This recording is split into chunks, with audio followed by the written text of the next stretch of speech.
Yani bu CHP yapılan operasyon neyi amaçlıyor sence? Sen nasıl bakıyorsun bu operasyonlara? Yani çok açık CHP'ye yapılan operasyon işte yargı eliyle, yargı yoluyla siyaseti dizayn etme çabası olarak zaten hep okundu. Hani Sağır Sultan da duydu. Bütün körler de artık bunu görüyor. Bu çok açık. AK Parti eline geçirdiği 20 küsur yıldır yürüttüğü iktidarı bırakmak istemiyor. Bunun için de en güçlü rakibi son seçimlerde de ortaya çıktı ki CHP işte Türkiye'nin birinci partisi haline geldi.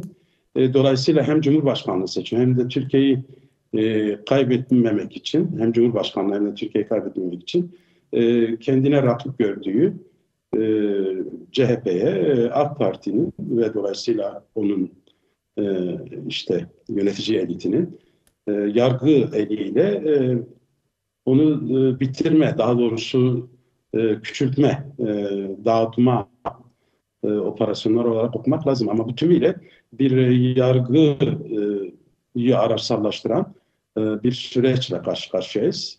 E, Bu böyle okumak lazım. Böyledir de zaten artık hani bunun sadece Adalet Bakanı bu Türkiye'de işte hukuk bağımsızdır. Bağımsız yargıya kimse karışamaz biçiminde laflar üretiyor, söylüyor sürekli. Ama artık bu inandırıcı olmaktan çıkmış.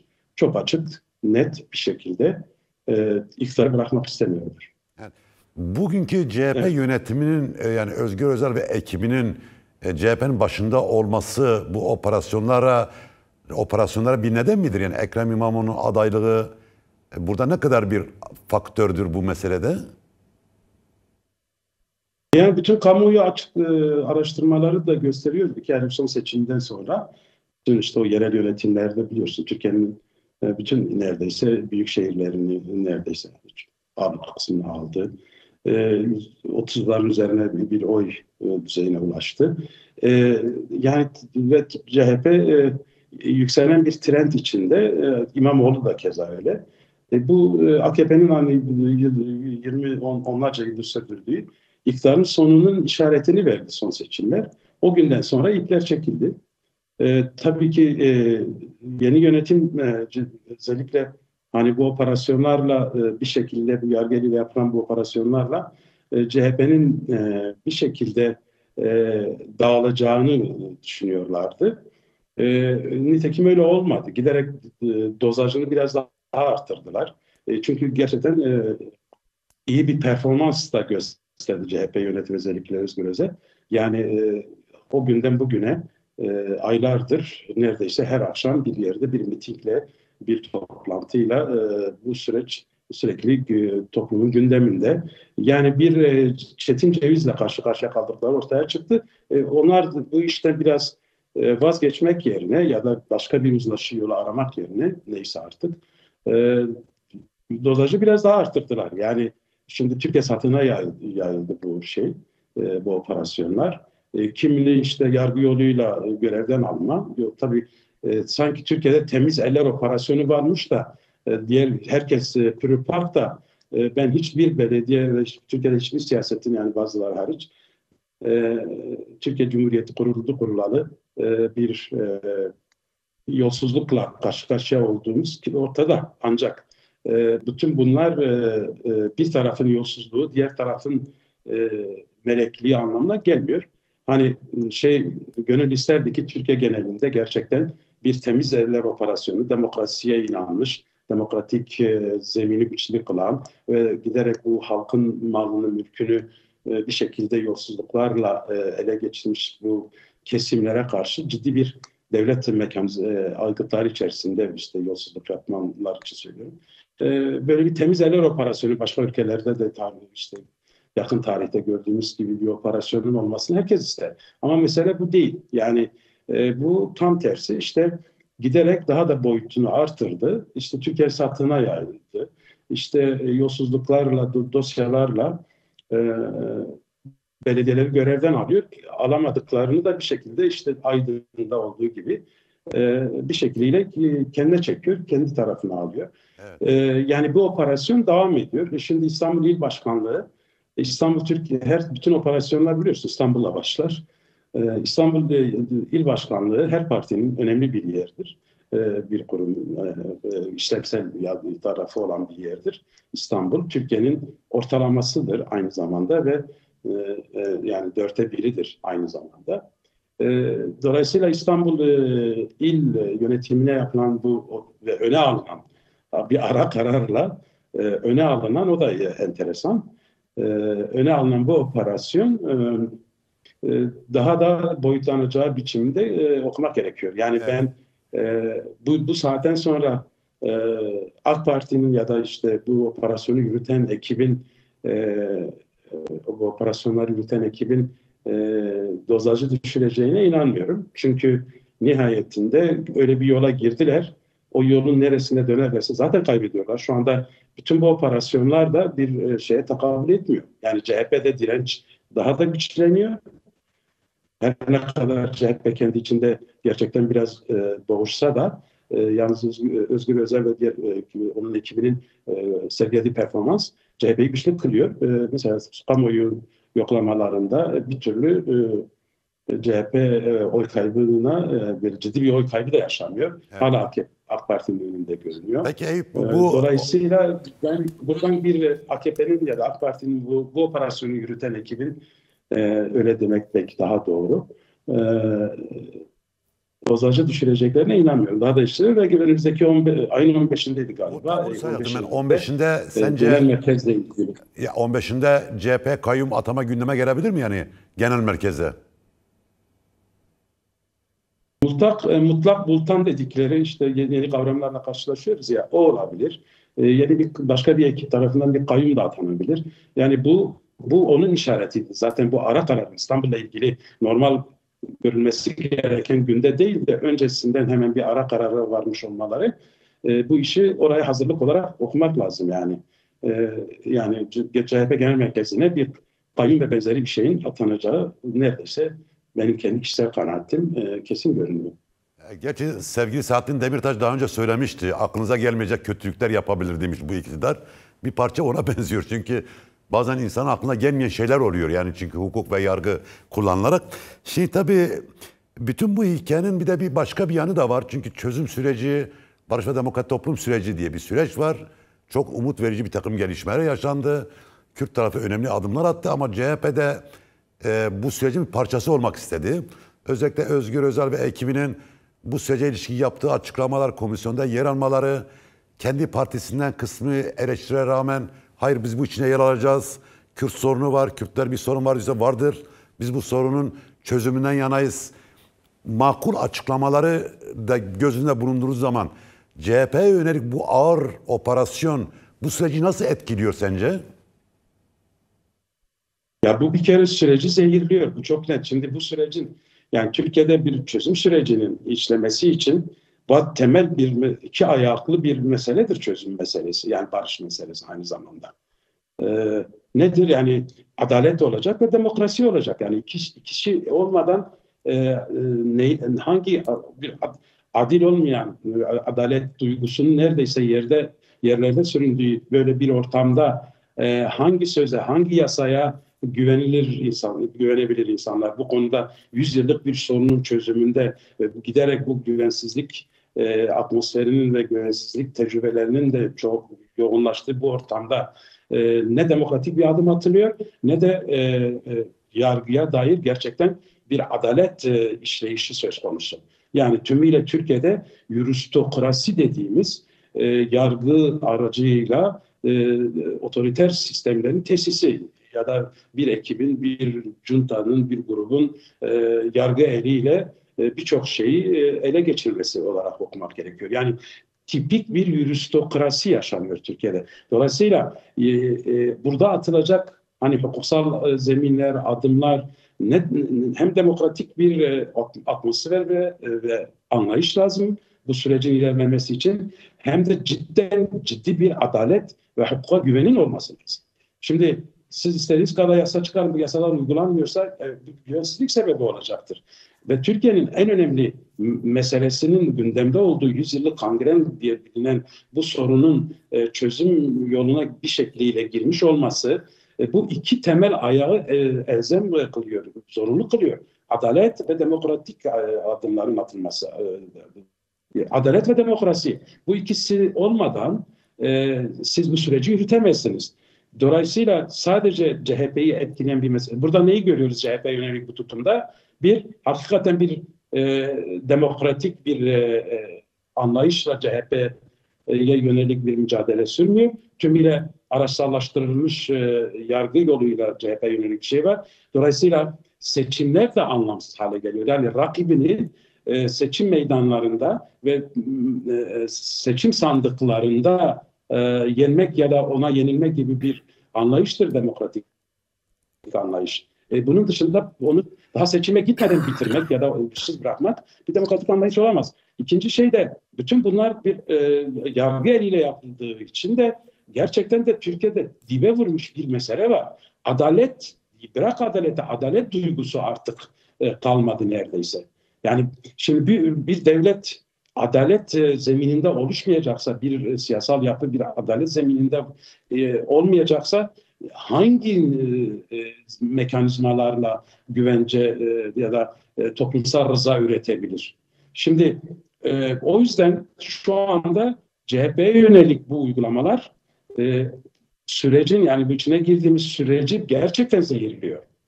Çünkü bunun sebebi ne? Çok net biraz önce de söyledim. İşte bir kez daha iktidarı elde tutmak için bütün bunlar yapılıyor.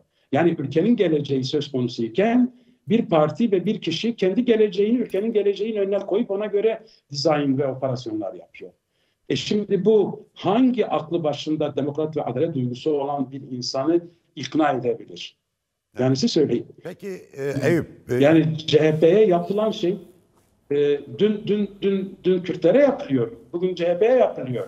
Yarın sürece dair birçok yasa da çıkabilir ama bu yasalar uygulanmaz. Ya anayasayı uygulamıyor Cahit.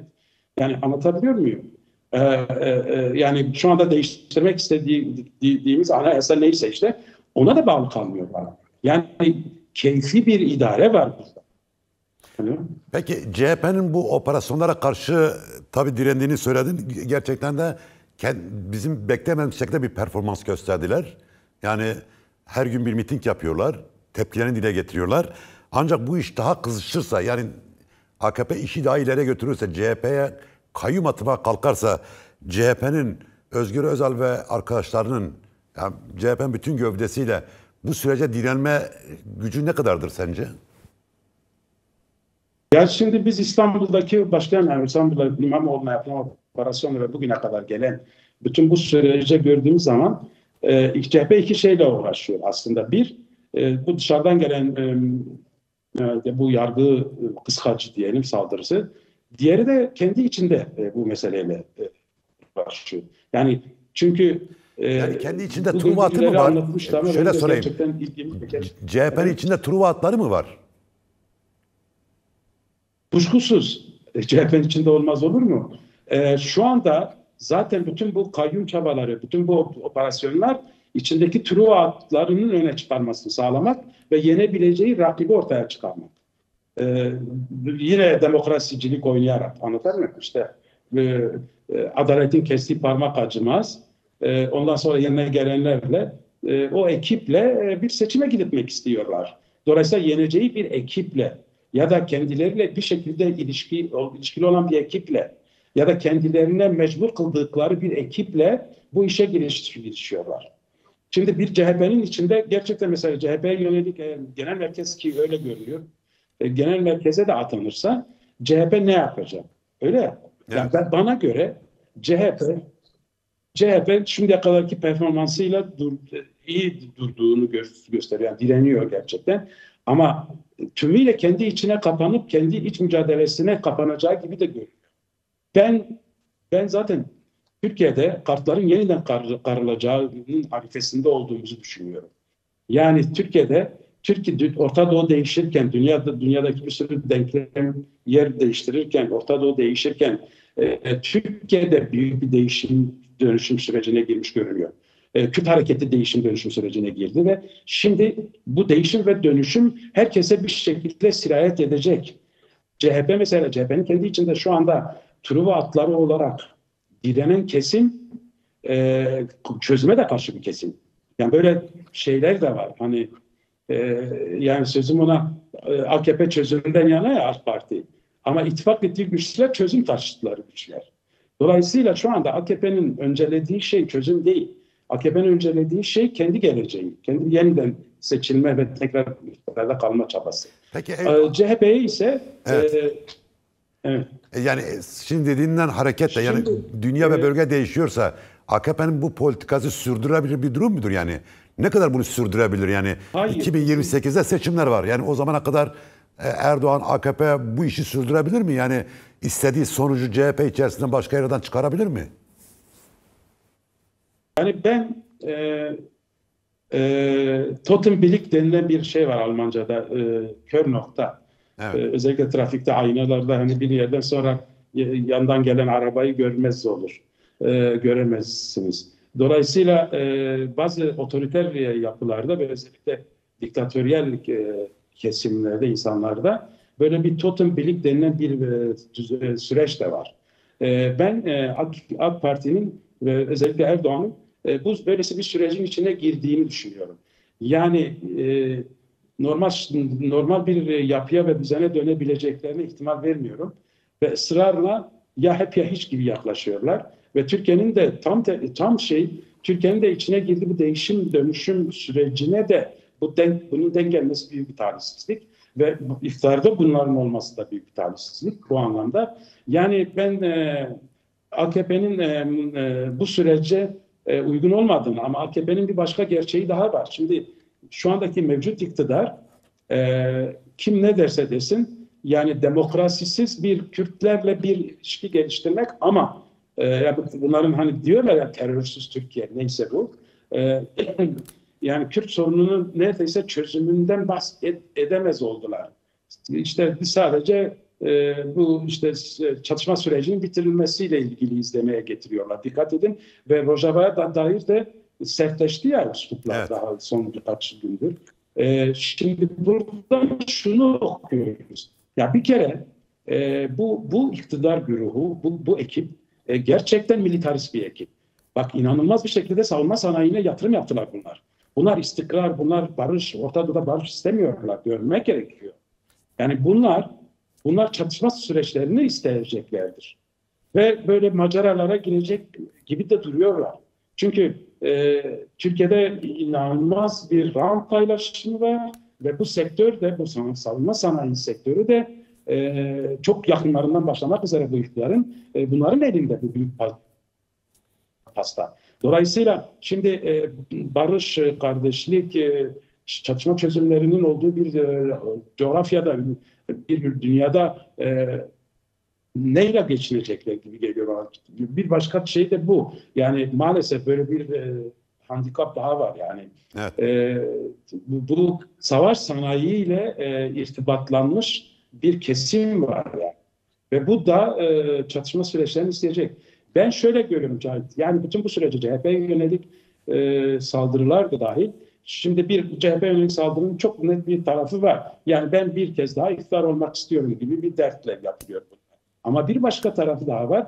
Bir devletin bir tarafının bütün bunların artık Türkiye'ye ağır geldiğini ve Türkiye'yi bir kaosa ve bir uçuruma doğru götürdüğünün de farkındalar. Peki Yani oradan dünya şuna artık gelmek eski istiyorum. dünya değil. Evet, oradan şuna gelmek istiyorum. Yani tabii Türkiye'nin sosyolojisi sen benden daha çok iyi biliyorsun. Yani gözlemlerin de var. Yani biliyorum yani o konuda hiçbir mütevazı olmam gerekiyor. Bu sosyoloji göz önünde bulundurduğumuz zaman yani Kürtler var, Aleviler var, seküler kesimler var, muhafazakar Müslümanlar var. Hani şeye bulaşmamış nedir? Kirepasa bulaşmamış şeyler var. İşte Ezidiler var, Hristiyanlar var, Rum Pontuslar var, Roma Sintiler var. Yani Türkiye çok inançlı, çok kültürlü, farklı uluslardan oluşan bir ülkeden bahsediyoruz. Şimdi çok böyle bu her şeyi kendi elde toplamak isteyen bir iktidar da var. 22-23 yıldır götürüyor. Ama bir tıkanmışlık da var ve kör noktadan bahsettin. Acaba Türkiye bütün bu toplamda bu sürdürülemez durumdan bir erken seçime gider mi? Yani az önce dediğin yani devletin başka bir kesimi hayır bu taşınamaz, bu götürülemez diyor mu artık? Burada bir erken seçim gündeme gelebilir mi? Tıpkı 2002'de olduğu gibi. Yani ben Türkiye'nin uzun bir süre böyle bir yükü, böyle bir anlayışı hem ekonomik hem siyasi hem de askeri olarak taşıyacağına inanmıyorum. Bu bir kere görüyor. Yani her şeyin aslında bir kör noktaya geldiği yerde duruyor Türkiye yönetenler. Böyle bir yerde şu anda fiili olarak yönetenler. Ama bu ülkenin bir aklı da var. Devlet aklı dedikleri her neyse derin devlet bir ara bunun dışında konuşuyorum. Türkiye'nin gerçekten bu geleceğinin selametinin bu gidişatta olmadığını görenler de var. Zaten bu görenlerin dayattığı bir şekliyle hani Kürtlerle barışalım, bir anlayış, bir çözüm bulalım. İşte bu CHP'den de başladı bu süreç. Devletin içinde bir kesimde de bu var. Ama ben hala devletin ordusunda ve bürokrasisinin bir kısmında AK Parti'nin güçlü olduğunu düşünüyorum. Çünkü hele bu savaş sanayisiyle birlikte ordular artık böyle daha önce de Türkiye ordusunun yapısında yani OYAK'lar ve benzeri şeyler vardı. Yani paşalar, generaller her zaman bir şeyin ya yönetim kurulundaydılar ya ortaktılar vesaire. Şimdi bir şekilde ortak edilmiş birçok kesim de var. Yani AK Parti devletin içinde hala güçlü bir kanadın arkasında olduğunu düşünüyorum AK Parti'nin. Ama bundan rahatsız olan bir kesim de olduğu, özellikle başını MHP'nin ve Bahçeli'nin çektiği bir kesimin de olduğu, yani onların aslında Bahçeli ve MHP bunların sözcüsü olarak düşünelim kesimleri. Bir şekliyle bir çözüm ve bu gidişata dur demek isteyen, biraz da bir şekliyle yeni şartlara uygun bir değişim isteyen bir kesimin de olduğu ortada. Ve bu kavga bence hala devam ediyor. Yani CHP üzerinden bir şekilde bu kavgayı görmek de mümkün. Yani sadece AK Parti'nin iktidara gelişiyle baktığımız zaman tabii net olarak görülüyor. Ama aynı zamanda yani CHP'nin içinde tutmaya çalıştıkları o devletin değişmek istemeyen tümüyle şimdiye kadar o rantlara bulaşmış kesimler de CHP içinde de direniş noktaları olmuş ve şu anda AK Parti ile iktidar için bir türü var. AK Parti'nin türü var atları gibi duruyorlar bana göre. Çünkü bence CHP burada şunu yapmalı. Yani CHP bu süreçte hem bu şimdiye kadar sergilediği yani benim haddim değil bir şey söylemek onlara kendileri bilirler ama bir insan olarak bir gözlemci olarak şimdiye kadar sergiledikleri performansa devam ama kendi içlerinde bu Kürt karşıtı, Kürt düşmanı, işte Rojava karşıtlığı olan kesimlerle de yollarını ayırmalı. Yani CHP birlikte olalım, güçlü olalım biçiminde güçsüz kalıyor işte. Bak evet. Operasyonların alanı haline geliyor. Dolayısıyla bence arınmalı. Yani şu Kürt'e karşı olan yani CHP'nin birinci CHP'nin kodlarıyla hala davranan birinci Cumhuriyet'in yani birinci Cumhuriyet derken kuruluşun kodlarıyla davranan bir kesim var. Ulusalcı diyorlar işte ne diyorlar vesaire Ergenekoncular vesaire. Şimdi bunlarla CHP'nin hakikaten yollarını ayırması lazım. Bunlar CHP'nin içindeki truvatları. Bakınız işte Rojava'ya bakış açıları ortada. Çözüme bakış yani bu sürece bakış açıları ortada. Ve şu anda bunlarla CHP üzerinde de operasyon yapılıyor. Yani CHP yönetiminin bunlardan arınması gerekiyor.